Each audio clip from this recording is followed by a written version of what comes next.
일단 소비자 보호법이라는 게 네. 지난 3월 24일 날 만들어졌습니다.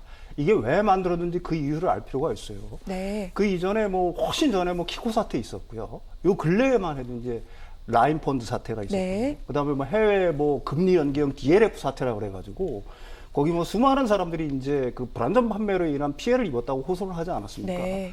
그래서 이제 금융상품의 어떤 판매라든지 이런 거에 대한 그 어떤 자격이라든지 권리 같은 경우가 한층 엄격하게 하고, 그걸 어겼을 때 이제 벌칙을 좀 강화하는 그런 내용들이 이번에 이제 금융소비자보호법에 담겼는데요.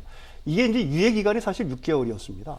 그러니까 3월 24일이니까 9월 25일부터 이게 본격적으로 시행이 되는 거죠. 네. 근데 이번에 이제 금융 플랫폼 기업들, 그 빅테크 보통 기업들이라고 얘기를 하죠. 이 기업들 같은 경우에는 알게 모르게 사실 이 금융 상품들에 대한 어떤 중개 서비스를 해왔던 게 사실이거든요.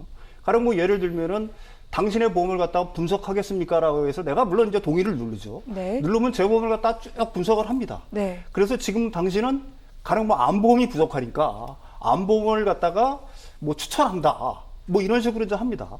그런데 이제 사실은 이게 중개행위라고 볼 수 있다는 판단인 거죠. 이게 사실은 광고행위만 할 수 있는데, 가령 중개업자로서 등록을 하지 않으면, 판매 중개업자로서 정당한 어떤 자격을 갖고 등록을 해야지만 이런 활동들이 가능한데, 알게 모르게 빅테크 기업들은 이런 활동을 해왔다는 거죠. 네. 가령 보험 분석을 통해서 보험 추천을 해준다거나, 펀드 비교를 통해서 펀드를 갖다가 비교를 해가지고 추천을 해준다거나, 아니면 카드사와 연계해서 카드를 갖다가 추천을 해준다거나, 등등을 갖다가 실질적으로 해왔다는 얘기입니다. 네. 근데 이게 단순하게 어떤 특정 기업한테 의뢰받은 어떤 그 광고 행위가 아니라 오히려 이런 어떤 금융상품을 판매하는 행위였다는 거겠죠.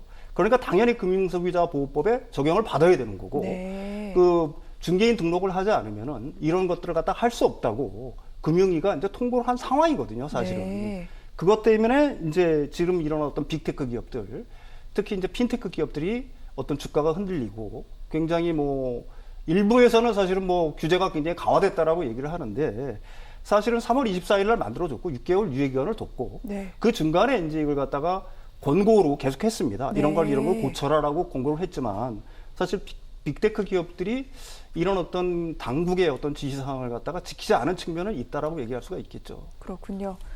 자, 이제 금융당국이 왜 규제를 하겠다고 나선 것인지, 그동안 이 같은 빅테크, 그 가운데 또 핀테크를 하는 측에서는 광고라고 얘기는 했습니다만 사실은 중개업, 판매를 하고 있었다. 이 부분 더 이상은 안 된다라고 지금 금융당국이 막아서고 나선 겁니다. 그런데 우리가 이제까지 IT 기업 같은 경우에는 혁신을 위해서 많은 부분에서 규제를 완화해 줬었습니다. 그래서 6개월 동안 사실 또 유예가 됐던 부분도 있긴 한데, 지금에 와서 규제를 강화하겠다는 이유, 그 배경에 사실은 관심이 쏠리는 것도 사실입니다. 왜 그런 걸까요, 고객님? 금융소비자보호법에 따라서 이제 중개 행위의 이제 여부에 지금 관심이 쏟아지는 부분인데요. 사실 이제 말씀하신 대로 굉장히 우리 금융이 뒤처져 있다 해서 금융 개혁을 얘기를 하면서 기억에 나시겠지만 인터넷 뱅크를 굉장히 많이 세 군데나 지금 내줬고요. 그다음에 이제 간편 결제 플랫폼이라고 해서 네이버페이나 이런 것들을 지금 열어주면서 이 기반을 확대하려고 했었습니다. 그런데 이제 금융소비자보호법이 이제 나오면서 무슨 얘기들을 지금 하느냐면, 동일 기능에는 동일 규제를 꼭 적용을 해야 된다. 그러니까 은행 보험이라든가 이제 증권 같은 업권별로 동일한 행위를 할 때는 동일한 규제를 해야 되는데, 동일한 규제라는 건 뭐냐면 라이센스를 갖고 있던가 등록을 하던가 하는 부분들이 있었는데 안 했다 이거죠. 그 부분이 안 돼 있다. 그런데 돼 있습니다, 솔직히. 그러면 이제 카카오 같은데 카카오페이 증권이 있거든요. 그럼 자회사에서 그걸 갖고 있으면 라이센스로 가는 부분들이 있고, 그다음에 이제 네이버는 혁신금융 사업체로 지금 정해져 있기 때문에 사실 추후에 이 기간이 끝나면은 하면 되거든요. 그런데 이것이 이제 정치권으로 올라가고, 그다음에 금융위라든가 또 심지어 방통위까지 지금 나서서 이제 법 개정을 하자는 부분들로 갔습니다. 송영길 대표가 이제 어떤 이 청문회 아니죠. 이제 토론회에서 카카오 좀 너무 커지는 거 아니냐 이런 얘기를 하고서, 그 다음날 방통위에서는 플랫폼 사업자에 대한 사전 규제 이런 필요가 있다는 얘기를 나오고요. 금융위는 그 다음 날은 9월 9일 날 빅테크 규제 준수에 재차 강조하는 등등 과거와는 다른 지금 포지션을 지금 갖고 가고 있습니다. 근데 업계에서는 어떻게 이것을 받아들이냐 하면 지금 해당 시장 그리고 해당 기업들이 커졌으니까 규제해야 한다는 단순 논리로 우리를 억압하는 거 아니냐 하는 굉장히 목매인 얘기들을 지금 하고 있거든요. 이거를 하려고 그러면 사실 뭐 유예기간도 충분히 줘야 되고 뭐 라이센스를 뭐 꼭 따야 된다 그러면 그거에 뭐 따는데 걸리는 시간이 있을 거고요. 그 다음에 이제 이러다 보니까 사실 사전 가이드라인은 왜 안 줬느냐. 물론 2월, 3월 뭐 해서 한 번씩 주긴 했습니다만은 그러면 광고하고 중계가 어떻게 구분되는지에 대한 이 소위 말하는 가이드라인은 주질 않았거든요. 그래서 그런 준비를 안 해놓은 상황에서 갑자기 9월 7일부터 벌떼처럼 지금 금소법 위반이라고 그러고 뭐 이렇게 자기네들을 콘으로 미는 부분에 대해서 지금 사실 굉장히 손 놓고 어떻게 지금 뭐 할 수 있는 부분들이 없는 것 같아요. 그런데 뭐 실질적으로 이게 어제 오늘 일은 아닙니다. 네. 일단 중국이라든가 미국에서 이런 뭐 대규모 플랫폼에 대한 규제가 나오기도 했지만 작년 9월부터 시작된 거는 맞아요. 우리나라도요. 온라인 플랫폼 공정화법에 관한 이제 입법 예고도 지금 해놓은 상태고요. 그다음에 이제 방통위에서도 온라인 플랫폼 이용자 보호에 관한 법률을 지금 건의해 놓은 상태고요. 등등을 지금 준비를 해가는 과정에서 갑자기 어떤 법적 제재를 가하고 있다 보니까 이 부분에 지금 금융 플랫폼들은 좀 당황하는 부분들이 지금 뭐 없지 않아 있는 부분들로 가고 있습니다. 따라서 어디까지가 지금 이 법에 저촉되는지 가이드라인도 잘 파악이 안 된 상태에서 이런 규제를 받으니 사실 좀 답답하기는 굉장히 답답하리라고 생각하고요. 뭐 아까 모두의 이제 주식들이 굉장히 많이 빠졌잖아요. 근데 좀 과도하게 빠진 건 맞습니다. 9월 9일이 또 4마녀의 날이라서 선물 옵션하고 겹치면서 떠나는데 자, 근데 그것도 중요하지만 제일 중요했던 건 뭐냐면 중국에서 지금 이 빅테크 규제를 굉장히 강화하고 있지 않습니까? 그 눈높이에서 한국을 보는 거예요. 네. 그러니까 외국인들이 뭐 완전히 투매 정도에 지금 이거를 팔고서 나가니까 쭉 빠지는 모양새를 지금 갖고 있어서 사실 카카오니 뭐 네이버니 이런 것들은 우리 20대 30대 명끌에서 지금 주식하시는 분들이 아주 길게 갖고 가려고 갖고 있는 3대 종목 중에 하나거든요. 거기서 빠지니까 20대 30대부터 지금 굉장히 왜 이런 거 하지? 뭐 빠지면 빠지는 이유가 있고 거기에 대한 강도가 있을 텐데 조금 뭐 자기네들이 받아들이기에는 힘든 19조, 20조가 빠지는 부분들이니까 굉장히 지금 논란의 중심에 서 있다고 보여집니다. 네. 자, 주식 가치가 왜 빠졌는지 이 부분까지 설명을 해주셨는데 일단 금융당국에서는 동일 기능에 대해서는 동일 규제를 하겠다는 그 원칙을 역시 이 빅테크에 대해서도 적용을 하겠다라고 나선 모양새이기도 합니다. 말씀 도중에 정치권의 움직임도 얘기를 해주셨습니다. 방금 저희가 얘기했던 건 금융 규제인데 사실 카카오만 하더라도 여러분께서도 아시고 계시겠지만 전반적인 소비 생활에 있어서 카카오가 없는 부분이 지금 없습니다. 문어발식 확장이다 이런 얘기 나오고 있고요. 정치권에서 골목 상권까지 파고들고 있다. 지금 이 문제 지적하고 있는데 그럼 어떤 규제가 가능하다는 겁니까, 고모님? 어쨌든 간에 이 사실 연착륙을 지금 가야 되는 방향이고요. 그다음에 지금 현재 뭐 여기에 자꾸만 우리 거를 규제를 하면은 사실 글로벌 경쟁력을 지금 얘기를 하고 있는데 빈자리는 꼭 외국에 있는 플랫폼들이 들어와서 지금 채운다 이거죠. 그래서 일단 국내에서 이런 것들과 싸울 수 있는 경쟁력을 키워준 후에 그다음에 시간을 갖고 해도 굉장히 뭐 아무런 하자가 없을 텐데 이런 부분들이 굉장히 좀 아쉽고요. 사실 이제 이런 빅테크들이 들어오면서 기존의 아주 금융 산업계가 굉장히 지금 바뀌고 있거든요. 거기랑 좀 경쟁하는 부분. 그래서 사실 금융계가 또 흔들리면 안 됩니다. 그래서 이런 부분들을 잘 조화시키면서 가야 될 텐데 지금 정치권에서부터 먼저 나온 얘기들로 인해서 이것이 일파만파가 되는 부분들은 진짜 굉장히 아쉽습니다. 네. 더 보호해주고 그다음에 이분들의 얘기를 들어서 그것을 사회적 합의로 몰고 가는 그런 장치가 국회고 정치인데 그런 부분들이 한 면만 보고 지금 나가는 부분들이 있어서 이 부분 지금 다시 풀라 그러면은 굉장히 법적인 문제에 대한 뭐 논리보다는 사회적 합의라는 그런 굉장히 큰 거대 담론에 지금 항상 부딪히게 돼 있기 때문에 조금 더 장기적으로 보는 안목이 정치권에서는 좀 나와야 될 것 같습니다. 네. 사실 카카오 모빌리티 아시겠지만 카카오 택시라고 저희가 그 서비스를 부르고 있죠. 여기서 어떤 독점적인 권한을 갖게 되면서 뭐 수수료를 과다 청구한다 이런 비판이 나오기도 했었습니다. 하지만 또 한편으로는 어떻게 보면 한 분야의 어떤 혁신과 개혁 등등을 이끌어 나가는 그런 원동력을 제공하기도 하는데 이런 부분에서 사회적인 합의를 좀 하면서 어떤 그 기간을 좀 두면서 가야 될 필요가 있지 않겠느냐 이런 부분을 고모님께서는 말씀하신 것 같습니다.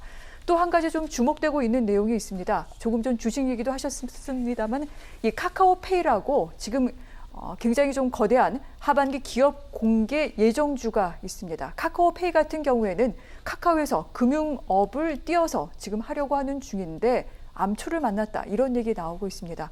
많은 분들이 관심 갖고 있는 내용인데 어떻게 될까요, 평론가님? 그 전에 사실 카카오나 네이버는 이미 공룡 기업입니다. 네. 단순한 뭐 일종의 어떤 혁신, 뭐 빅테크 이렇게 부르기에는 네. 사실 우리나라 시가총액도 어마어마하게 차지하고 있는 거대 공룡 기업들이고요. 사실 이 두 기업들이 가지고 있는 가장 큰 장점은 4차 산업혁명 시대의 쌀인 데이터를 갖다가 거의 독점하고 있다는 데 있는 거예요. 만약에 지금 네. 어떤 이런 규제들을 갖다가 제가 생각하기에는 기존에 뭐 아까도 말씀드렸듯이 기존의 전통 산업에 비해서 굉장히 완화된 규제를 갖다가 받고 있는데 네. 이게 이분들한테 이걸 갖다가 계속해서 보장을 하게 된다라고 하게 되면은 사실 거의 모든 산업 자체가 사실은 이 두 기업들한테 종속될 위험이 네. 있다. 독과점의 우려는 언제든지 있는 거니까 사실 애초 시초에 지금 뭐 네이버나 카카오 같은 경우에는 이미 발전할 대로 발전한 거대 공룡 기업이기 때문에 사실 규제의 칼날들을 갖다가 서서히 대되는 게 저는 사실 마땅하다고 네. 보고 있는 거고요. 카카오페이 같은 경우에는 한번 상장이 연기가 됐죠. 금감원에서 이제 증권신고사를 갖다 정정하라고 해서 다시 한번 정정해서 10월 14일로 예정이 돼 있는데 사실 이 공모가에 대해서는 아직도 뭐 의문의 여지가 있는 거고요. 지금 이제 증권신고서를 새로 제출을 했는데 이 증권신고서 자체에 지금 이런 어떤 규제들에 대한 어떤 앞으로 이제 어떤 문제들이 있을까에 대한 어떤 전망들 네. 이런 것들이 이제 아주 상세하게 담겨 있지는 않은 것으로 전망을 하고 있어요. 따라서 금감원에서 뭐 지금 이제 카카오 측의 어떤 대응이랑 뭐 좀 연관이 좀 될 거라고 저는 봅니다. 카카오가 지금 이번 이제 금융당국의 어떤 조치들을 갖다가 잘 받아들인다라고 하게 되면은 별 문제 없이 넘어갈 수도 있겠지만은 만약에 그게 좀 어떤 이상이 있다라는 게 금융당국의 어떤 포착이 된다 싶으면은 다시 뭐 증권 신고서를 갖다 정정 요구할 수 있는 개연성도 어느 정도 있다라고 보는 거고요. 일단 뭐 카카오페이 같은 경우는 금융 서비스가 주 업무인데 네. 지금 이런 어떤 금융당국의 어떤 제재를 받음으로 해서 지금 공모가의 어떤 산정이라든지 아니면 흥행에 대한 어떤 실패의 우려 네. 이런 것들도 약간은 있다라고 얘기할 수가 있겠죠. 알겠습니다. 자, 금융 규제와 관련된 금융당국의 시한은 25일, 24일까지는 이 부분에 대해서 조건을 충족해야 됩니다. 여기까지 좀 보면서 카카오페이의 앞으로의 상황을 유추해 볼 필요가 있는 것 같습니다. 그런데 소비자들 입장에서는 상당히 편리했던 것도 사실입니다. 앱 하나에만 들어가면 모든 금융 업무를 볼 수가 있었고 비교해서 나한테 편리한 여러 가지 금융 상품을 골라서 가입할 수 있었는데 하지만 그런 반면에 또 금융당국이 보기에는 이에 걸맞는 어떤 그 소비자 보호책이 부족한 것도 사실이다. 이런 얘기도 나옵니다. 소비자의 편익을 증대하면서 독과점 등등의 또 이런 폐해를 막을 수 있는 방법 없을까요, 평론가님? 지금 카카오 모빌리티가 대표적이죠. 굉장히 편리하지만은 궁극적으로는 이게 소비자들한테는 효익의 부담으로 작용해 왔습니다. 네. 이용료를 갖다가 올렸죠. 독점이라는 건 항상 그런 문제를 내포하고 있는 거예요. 그래서 독점을 갖다가 자꾸 규제하려고 하는 거고요. 지금 문제는 아까도 말씀드렸다시피 모든 산업 자체가 이런 어떤 플랫폼 기업들한테 거대한 기업들까지도 마찬가지예요. 금융의 거대한 기업들도 이런 플랫폼 기업에 종속되는 현상들이 서서히 나타나고 있는 겁니다. 네. 따라서 그게 표준 계약서가 됐든지 뭐든지 계약서를 갖다가 의무화할 필요가 있는 거고요. 무엇보다도 이 갑질 근절 대책이 마련이 되는 거고, 그 다음에 플랫폼 기업들의 어떤 이익을, 플랫폼을 이용한 어떤 비즈니스를 할 때 그 이익을 어느 정도 수준까지 보장을 해줄 거냐라는 거, 이런 부분들을 갖다가 지금 플랫폼 기업과 아니면은 거기에 플랫폼 기업에 들어가는 A와 B 사이에만은 놔둘 게 아니라 이 사회적 합의 기구가 여기에는 네. 반드시 들어가 가지고 이런 어떤 수수료 같은 문제들을 갖다 적정한 수수료 수준을 찾아내고 그것을 모델화해 가지고 이런 플랫폼 기업들도 적정 마진을 얻는 거고 네. 또 거기에 들어가서 비즈니스를 하는 분들도 그 뭐 손해를 보지 않는 범위 내에 그다음에 궁극적으로는 그런 것들이 모두가 소비자 효익으로 연결될 수 있게끔 결국은 수수료 문제가 되겠죠. 이런 부분들에 대한 어떤 사회적 합의가 네. 지금 당장 이루어져야 되는 거 아닌가 뭐 이렇게 생각을 합니다. 그렇군요. 이 같은 거대 빅테크에 대한 규제는요, 사실 우리나라에서만 일어나고 있는 것은 아닙니다. 앞서 말씀하셨습니다만 미국과 중국에서도 여기에 대한 논의가 지금 거세게 일고 있는 중인데 우리는 어떤 부분은 반드시 좀 챙겨야 될까요? 고모님? 그러니까 이거는 장기적인 면을 네. 항상 봐야 됩니다. 이거 뭐 하루 이틀 만에 될 부분들은 아니고요. 네. 그다음에 지금 이런 우리가 산업혁명이라는 그리고 또 다른 산업적인 지금 변곡점에 와 있기 때문에 여기를 지금 뭐 굉장히 지금 뭐 잡을 수가 없어요. 그래서 뭐 공룡이 지금 돼 있다 그러지만 공룡으로 키운 게 정부거든요. 왜냐하면 혁신을 하자 그러고 여기에 대해서 지금 심지어는 최근에 마이데이터 사업까지 지금 다 줬지 않습니까? 네이버 파이낸스나 뭐 페이에다가 그러면 키워줬을 때는 자 이것을 키운 다음에 어떤 효과가 나오는지 부분들에 대해서 규제들을 하는 거는 맞습니다만은 지금은 더 풀어주고 그다음에 거꾸로 블랙리스트로 거기서 나오는 것들을 계속 규제해 나가는 부분들로 가야 되거든요. 지금은 진짜 방목 같듯이 내서 큰 이후에 잡아야 되는 부분들이 있는데 그러려면은 지금 풀어주는 부분들과 그다음에 규제하는 부분들이 예측 가능을 해야 돼요. 네. 항상 언제는 뭐가 돼야 되고 뭐 이런 뭐 상태에 오면은 어떻게 되고 이러한 로드맵이 없이 지금 커가는 부분들이 뭐 이 규제라는 부분들을 자꾸만 만나기 시작하면 아니 진짜 잘하는 사람들을 잘하게 놔두는 게 제일 좋지 않습니까? 그런 부분들이 좀 긴 안목에서 봐야 되고요. 이런 부분들은 뭐 우리가 정치권에서 뭐 한 사람이 얘기했다고 이렇게 우리가 우왕좌왕할 부분들은 아니고 네. 진짜로 대통령 산하에 이거를 관리하는 이런 뭐 아주 지속 가능한 그런 위원회들이 이런 것들을 차분히 앉아서 네. 관리해야 되는 부분들이 있습니다. 영국 같은 데 가보시면요. 우리가 지금 21세기 살고 21세기 초반에 살지 않습니까? 22세기 위원회가 있어요. 거기는 22세기를 지금 뭐 네. 몇십 년이나 남은 그 것들을 지금 벌써부터 플랜하고 있거든요. 우리도 늦지 않으려면은 그런 상설 기구가 전체의 그림을 그려가면서 해야 되고요. 지금 뭐 이런 금융이라든가 여러 가지 지금 정부 간에 또 이런 이견들이 있는 것도 조정을 해가는 그런 차원의 우리가 진보가 있어야 된다고 생각을 합니다.